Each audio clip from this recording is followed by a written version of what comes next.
Buenas tardes, queridos hermanos. Les saludo en el nombre del Señor, deseándole muchas bendiciones a cada uno de ustedes, enviándole un abrazo virtual, un abrazo fraterno. Estas semanas que ya han pasado sin podernos ver ha hecho valorar justamente la coinonía, ha hecho valorar el congregarnos, el estimularnos unos a otros, como dice la palabra, y esperamos en el Señor que esto pase pronto y podamos también cada uno de nosotros aprender de lo que el Señor nos quiere enseñar durante este periodo. Posiblemente un periodo que para algunos no ha sido fácil, para algunos ha sido muy duro, para muchos hermanos en Cristo que han perdido seres queridos durante este tiempo de la pandemia. Esperamos también tener este tiempo en el cual vamos a orar, recordarles que Dios consuele sus corazones, que esté animándole en medio del dolor, como así también aquellos hermanos nuestros que están en el campo misioneros, algunos con familias, pero otros también están solos y necesitamos también sostenerles a través de la oración, del ruego a Dios para que los anime también en la distancia y también podamos tener claro cuáles son los propósitos del Señor para con cada uno de nosotros. Bueno, en esta tarde me corresponde compartir con ustedes la palabra del Señor ahí en el libro de Proverbios, donde hemos estado durante todo este tiempo, y agradeciendo al Señor por el privilegio que nos da justamente de compartir su palabra a todos aquellos que tenemos esta libertad, esta posibilidad de hacerlo, agradecer a Dios por ello y también poder compartir este proverbio, recordando siempre que los proverbios eran estos dichos cortos, estos refranes que la gente podía reconocer y podía repetir con mucha facilidad. Y por ende también entonces eran dichos entendibles para las personas para sacar justamente el beneficio de todo ello.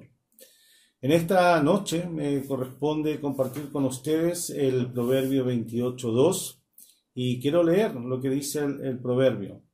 Por la rebelión de la tierra, sus príncipes son muchos, mas por el hombre entendido y sabio permanece estable. Cuando nos juntamos en algún acontecimiento especial, como un cumpleaños, un aniversario, las fiestas patrias o una comida en particular, posiblemente en medio de este festejo, de esta fiesta, nos faltará aquel invitado que diga la siguiente frase, entre comillas digo esto. En esta fiesta, algunos dicen, no se hablará ni de política, ni de religión, ni de fútbol, porque entendemos o se entiende que estos son temas que generalmente terminan dividiendo, terminan creando un conflicto y terminan finalmente arruinando la fiesta. Justamente este versículo que acabo de leer, alguna referencia a la gobernabilidad de una nación tiene. Uno podría decir tiene como un tinte político lo que está aquí enunciado o relatado. Hay diferentes versiones de las escrituras, ¿no es cierto?, que nos ayudan a veces a entender un poquito más, con mayor claridad, lo que el escritor bíblico nos está diciendo. Otras versiones, por ejemplo, la Biblia, traducción en el lenguaje actual, escribe de esta forma o traduce este versículo de la siguiente forma. En un país lleno de maldad, todos se creen líderes, pero el gobernante capaz logrará poner orden. La Biblia latinoamericana, que es una versión católica, dice de la siguiente forma: los errores de un violento ponen al mundo en ebullición, con un hombre inteligente vuelve la calma. Y otra versión, última versión que quiero compartir, es justamente la Biblia de Jerusalén, que dice: cuando un país es rebelde, son muchos sus príncipes. Con un hombre inteligente y sabio hay estabilidad. Al escuchar todas estas diferentes versiones, lo que podemos ver es que hace referencia en la segunda parte del versículo a un hombre que sea entendido, que sea sabio, a un gobernante que sea capaz, que sea inteligente, que pueda dar estabilidad justamente a esa nación o a ese pueblo que se levanta en rebelión. Si entendemos que este escrito o este versículo o este proverbio fue escrito por Salomón, él conocía perfectamente la historia de su pueblo. Él conocía un periodo muy especial del pueblo de Israel, que durante casi 450 años el pueblo fue un pueblo rebelde a los mandamientos, a los estatutos, a los decretos dados por el Señor a través de su siervo Moisés.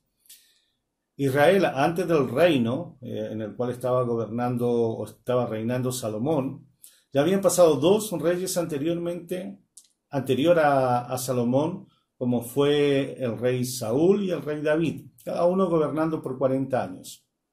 Pero antes de ese tiempo, el pueblo de Israel se gobernó a través de sus diferentes príncipes, representantes de cada una de las tribus. Y funcionó de esta forma, bajo la dirección de Dios. Pero poco a poco, ¿qué pasó con ellos? Que poco a poco fueron abandonando la ley de Jehová, corrompiendo de esta forma su estilo de vida, corrompiendo su relación con el Señor y también de esta forma corrompiendo la moral del pueblo. Hasta el punto final de pedir un rey como las demás naciones. Es lo que tenemos justamente relatado en Primera de Samuel, capítulo 8, versículo 19. El libro de los jueces, al final del libro, en el capítulo 21, versículo 25, dice lo siguiente. En estos días, escribe el escriba del libro, dice, en estos días no había rey en Israel, cada uno hacía lo que bien le parecía, dando a entender que había una ventaja de tener un rey en su tiempo, que no tuvieron en el tiempo de los jueces. Ahora quiero aclarar o hacer un paréntesis para ser también justos con ese tiempo de los jueces, porque hubieron hombres y mujeres muy piadosos que obedecieron al Señor. Podemos nombrar a Débora, ¿no es cierto?, una mujer obediente que motivó a otro hombre a ser obediente a Dios, como a Barak. También tenemos una hermosa historia de amor, como es la historia de Ruth con Booz. Es una historia que sucede justamente en el tiempo de los jueces. No todos los hombres estaban corrompidos, pero en términos general la tierra se había corrompido y pedía, por lo tanto, un rey. La ventaja, si estamos entendiendo que esto fue escrito en el tiempo justamente de Salomón, o Salomón escribió este proverbio, la verdad que no ha habido un periodo más estable, espiritualmente hablando, políticamente hablando, económicamente, que en el tiempo de Salomón. Salomón en su tiempo se construyó el templo que representaba la presencia de Jehová en medio de la nación. También la riqueza en oro del tiempo de Salomón es incalculable. No podemos cuantificar la riqueza que llegó a tener el reino de Salomón y además de esto de gozar de una paz sin igual. Ahora, ¿cómo sabemos esto? Justamente en el libro de Primera de Reyes tenemos el siguiente relato. En el capítulo 3 de Primera de Reyes dice, siendo muy joven Salomón va a pedir sabiduría a Dios, que le dé sabiduría para gobernar esta nación en la cual lo estaba poniendo como rey. Y dice así, leo, versículo 7, Primero de Reyes, capítulo 3, versículo 7, dice, ahora pues, Jehová, Dios mío, tú me has puesto a mí, tu siervo, por rey en el lugar de David mi padre, y yo soy joven, y no sé cómo entrar ni salir. En el versículo 9 dice, el ruego que hace, da pues a tu siervo corazón entendido para juzgar a tu pueblo, y para discernir entre lo bueno y lo malo, porque ¿quién podrá gobernar tu pueblo tan grande? Versículo 10 dice que esto agradó a Dios. Dice, y agradó delante del Señor que Salomón pidiese esto. Y en el versículo 12, el Señor respondiendo a la petición de Salomón dice, he aquí, lo he hecho conforme a tus palabras, he aquí que te he dado corazón sabio y entendido, tanto que no ha habido antes de ti otro como tú, ni después de ti se levantará otro como tú. Y aún también te he dado las cosas que no pediste, riqueza y gloria, de tal manera que entre los reyes ninguno haya como tú en todos tus días. Efectivamente, así fue en la vida de Salomón. No hubo un hombre, no ha habido un hombre más sabio, más entendido que Salomón en la tierra. Un hombre sin igual, un hombre único, a quien tuvo la bendición de tener la aparición de Dios en 2 oportunidades.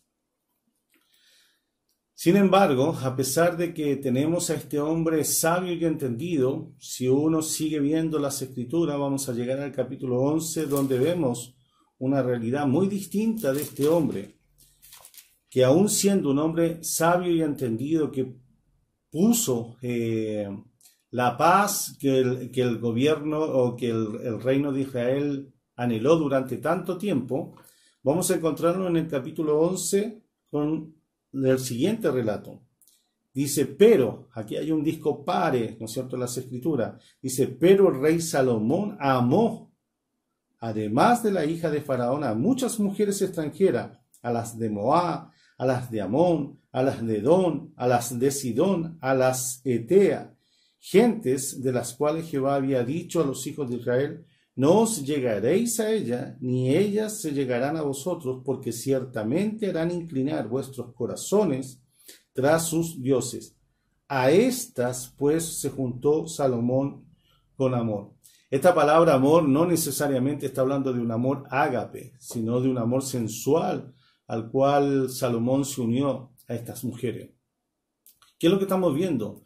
Que el hombre más sabio y entendido finalmente también al abandonar la palabra de Dios, al no considerar la palabra de Dios, manifestó rebeldía, trayendo sobre su reino, sobre el reino en el cual era rey, el siguiente castigo. En el versículo 11, dijo Jehová a Salomón, por cuanto ha habido esto en ti, y no has guardado mi pacto y mis estatutos, que yo te mandé, romperé de ti el reino y lo entregaré a tu siervo.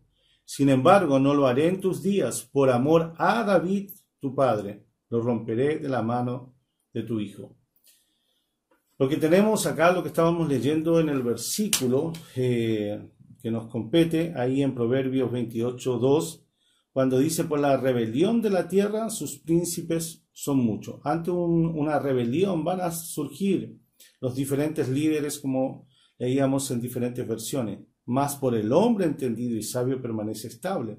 Pero cuando el hombre entendido y sabio deja de considerar aquella regla que rige justamente los caminos de su gobierno, y en este caso era la palabra de Dios que regía los destinos de Israel, termina sucediendo lo que vemos aquí. Entre comillas, escribí lo siguiente: la rebeldía fue un sello en el corazón de Israel desde el inicio de su vida como nación. Esta ha sido como la característica del pueblo de Israel. En el libro de Número estamos hablando de aquel libro que está relatando justamente el evento con esa gente, ese pueblo que había salido de Egipto. Todavía estaba Moisés con ellos. Y después de un evento donde Dios, después de haberlo tenido 2 años en el monte Sinaí, le dice al pueblo que debe dirigirse hacia la tierra prometida para conquistarla. ¿Qué es lo que va a suceder? Que en el capítulo 13 Moisés va a enviar a 12 representantes, un príncipe de cada una de las tribus, para reconocer la tierra, y durante 40 días la van a reconocer. Pero posterior a eso, este grupo vuelve diciendo que efectivamente la tierra era una tierra que fluye leche y miel, dando evidencia también a través de los frutos que habían traído que era una buena tierra. Si bien es cierto que habían allí ciudades fortificadas, que había gente guerrera de mucho tiempo, y finalmente 10 de estos hombres dieron un informe que desmotivó al pueblo y murmuró contra Moisés. Posterior a esto, que trajo como castigo la muerte de estos 10 hombres, se van a levantar otros líderes en rebelión también contra Moisés y contra Aarón, como es el caso de Coré. capítulo 16 en adelante, nosotros tenemos el relato de lo que fue la rebelión de Coré. ¿Quién era Coré? Coré era un levita de las familias de Leví. Las familias de Leví se dividían en tres familias: la familia de Coat, de donde venía Aarón y sus hijos; la familia de Gersón; y la familia de Merari. Dentro de la familia de Coat había una familia en particular que Dios había escogido para el servicio interno del tabernáculo, es decir, para poder entrar al lugar santo y al lugar santísimo, y esto era la familia de Aarón, y Aarón como el sumo sacerdote en ese momento. Coré tenía el privilegio de ser parte de aquella familia que, una vez que se tapaban los muebles de que estaban dentro del tabernáculo, eran los responsables de cargar los muebles en el hombro y llevarlo. Pero no le fue suficiente a Coré, y esto se lo va a decir justamente Moisés también. No le fue suficiente haber sido llamado al ministerio de Jehová, sino que quiso usurpar el lugar que le correspondía a Aarón y a sus hijos. Y no con esto, también se levantaron en rebelión personas de la tribu de Rubén. Si usted lee allí en Números capítulo 1, va a observar que Rubén era la tribu que estaba junto al lado de Coré, es decir, de los coatitas. Si usted puede imaginar el tabernáculo, este rectángulo que era el tabernáculo, este tabernáculo de telas, de pieles, la entrada del tabernáculo miraba nosotros diríamos en este momento, hacia la cordillera. Esa era la entrada. El lado sur del tabernáculo estaba rodeado por tres familias. El lado sur estaba custodiado por la familia de Coat. Es decir, no había ninguna tribu inmediatamente al tabernáculo, porque si no iban a morir. Estaba la familia de Coat. Y después de la familia de Coat, en el lado sur estaba la tribu de Rubén. Estamos viendo una rebelión potente dentro de lo que era la historia de Israel. Y aquí, además de levantarse estos hombres, se levantaban 250 príncipes de Israel. La rebelión de la tierra, que hace surgir príncipes, hace surgir líderes. Eso es parte de la historia. Si usted sigue leyendo, va a llegar a ver que esto trajo como consecuencia sobre el pueblo de Israel nada menos que 14.700 muertes, sin contar a Coré y su familia, sin contar a Datán y Abián su familia y los 250 príncipes de Israel. La rebelión se vio también.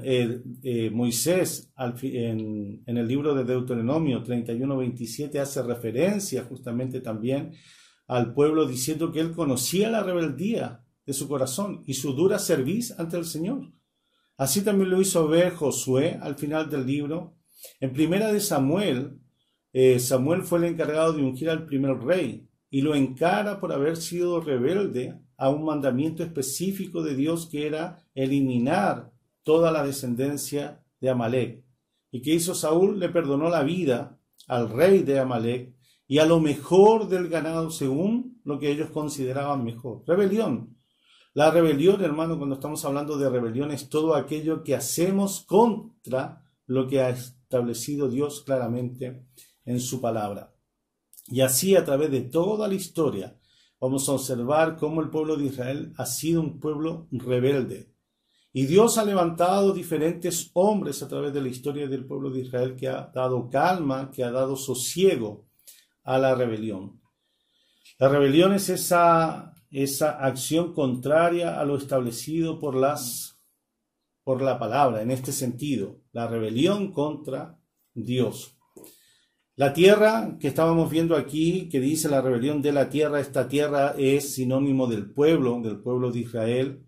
Y cuando estamos hablando de los príncipes, estamos hablando de los diferentes líderes que se pueden levantar ante una situación, como se levantó en un periodo de la historia ese Coré o los diferentes hombres que hemos nombrado. Esto también puede aplicarse en la vida de nuestra como nación, los diferentes líderes en diferentes ámbitos, tanto políticos como también religiosos. ¿Cuán necesario es entonces tener un hombre que sea entendido, un hombre sabio, que traiga justamente estabilidad a la nación? El, el 18 de octubre del año 2019, el año pasado, quedará en el calendario de Chile como uno de esos días donde se inició un periodo de protesta sin precedente en nuestra historia. Y no lo digo por sus reclamos sociales que tienen una demanda legítima, sino por una reacción violenta de algunos sectores de la sociedad. Con el correr de las semanas empezaron a surgir diversos liderazgos, diferentes personas que empezaron a visitar diferentes programas y cada uno de ellos dando la receta mágica para solucionar todos los problemas. ¿Qué es lo que finalmente produce esto? Que estos diferentes liderazgos que se van levantando van dividiendo la fuerza, la visión, la meta del reclamo legítimo que tenían o tienen las personas como tal. Pero hace 30 años atrás, contando desde este año, tal vez algunos recuerden, algunos no habían nacido, yo en esa época tenía cerca de 23 años de edad y fue muy impactante escuchar este discurso. Y me refiero al discurso dado por el expresidente Patricio Aylwin el día 12 de marzo del año 1990 ahí en el Estadio Nacional. No voy a leer todo para que no se asusten, simplemente quiero leer una pequeña porción de este discurso histórico. Y recomiendo a los jóvenes, más allá del juicio que cada uno de nosotros podamos tener, escuchar y analizar cuán importante es en un momento unir fuerzas. Y dice así, abro comillas, es hermosa y múltiple la tarea que tenemos por delante, restablecer un clima de respeto y de confianza en la convivencia entre los chilenos, cualesquiera sean sus creencias, ideas, actividades o condición social, sean civiles o militares. Sí, señores, sí, compatriotas, civiles o militares. Chile es uno solo.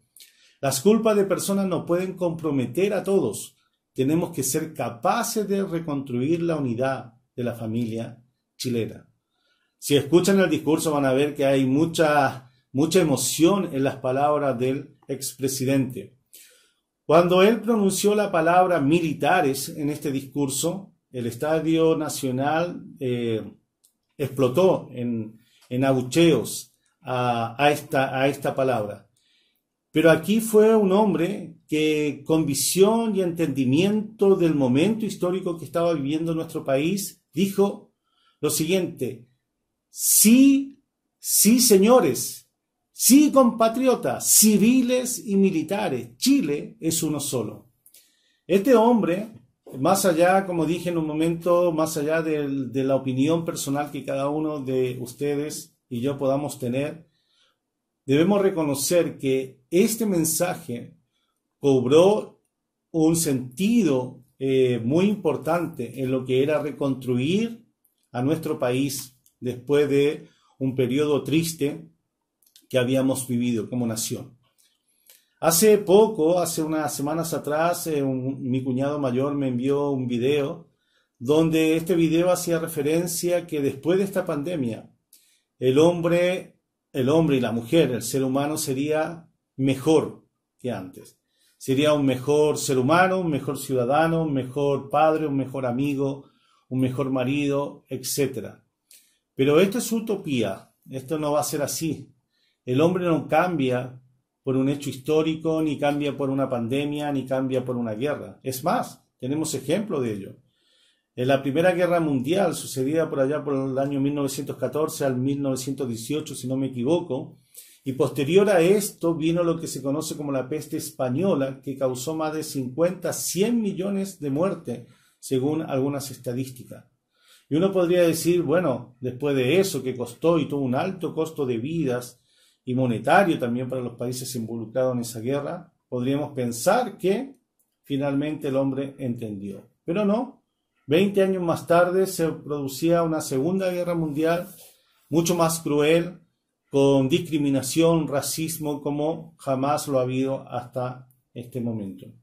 No hay hombre, hermanos queridos, no hay hombre que pueda dar estabilidad al mundo, ni lo habrá. Es necio del hombre cuando pone la esperanza en el hombre, pensando que le va a dar solución a sus problemas, a sus necesidades. El hombre no va a cambiar. Y espero no mostrarme como negativo en esto, pero en la segunda epístola que envió el apóstol Pablo a su siervo, a su discípulo Timoteo, en el capítulo 3, dice lo siguiente. Dice, también debes saber esto, que en los postreros días vendrán tiempos peligrosos, porque habrá hombres amadores de sí mismos, avaros, vanagloriosos, soberbios, blasfemos, desobedientes a los padres, ingratos, impíos, sin afecto natural, implacables, calumniadores, imperantes, crueles, aborrecedores de lo bueno, traidores, impetuosos, infatuados, amadores de los deleites más que de Dios, que tendrán apariencia de piedad, pero negarán la eficacia de ella. A estos evita. El hombre sin Cristo, hermano, esto es el carácter del hombre sin Cristo. El hombre sin Cristo no es justamente un hombre que corre a buscar a Dios. De hecho, es más, lo hemos podido ver. Nos vemos a las personas clamando a Dios. Vemos a las personas clamando a los gobiernos. Vemos las personas pidiendo y exigiendo que los gobiernos den solución a sus necesidades. Este pasaje, como dije, estaba hablando y habla del carácter de la persona sin Cristo. Es el hombre en esencia, es la naturaleza del hombre. El hombre es contrario a los mandamientos de Dios, es enemigo de Dios, es lo que dice la palabra ahí en Romano. Dice claramente que nosotros éramos enemigos de Dios antes de conocer a Cristo. Solo puede cambiar esta realidad a través de Jesucristo. Esto es lo que dice también en primera de Timoteo, capítulo 2, versículo 5, cuando el apóstol escribió, porque hay un solo Dios y un solo mediador entre Dios y los hombres, Jesucristo, hombre. Es solo a través de este hombre entendido y sabio, que el pueblo puede tener reposo. No hay otra forma. No debemos engañarnos pensando que un gobierno, que un sistema en sí va a dar solución a la necesidad que tienen los seres humanos. El hombre puede tener necesidades de alimento, de medicina, de vivienda, como hemos visto en este tiempo, donde se han hecho evidentes todas las necesidades que todavía siguen existiendo en nuestro país. Pero aun cuando se diera satisfacción, aun cuando se pudiera suplir todo esto, va a seguir habiendo una necesidad que está más allá de la necesidad económica. Para ir concluyendo, mis queridos hermanos, es de suma importancia entender que los hijos de Dios estamos para mostrar que a través de Cristo hay efectiva satisfacción del alma que el hombre tiene. Cuidado, mis queridos hermanos, cuando nosotros también ponemos la esperanza en el brazo débil de Egipto, porque solo encontrará frustración. Y eso es lo que encuentran los seres humanos cuando ponen su confianza en los hombres. Los seres humanos están frustrados con sus príncipes. Finalmente estos han fallado. La esperanza real está en Jesucristo y somos responsables de hacerles saber esta buena nueva.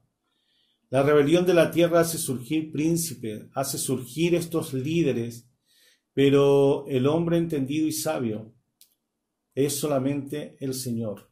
El Señor es lo que necesita el ser humano, no una política, no un gobierno distinto.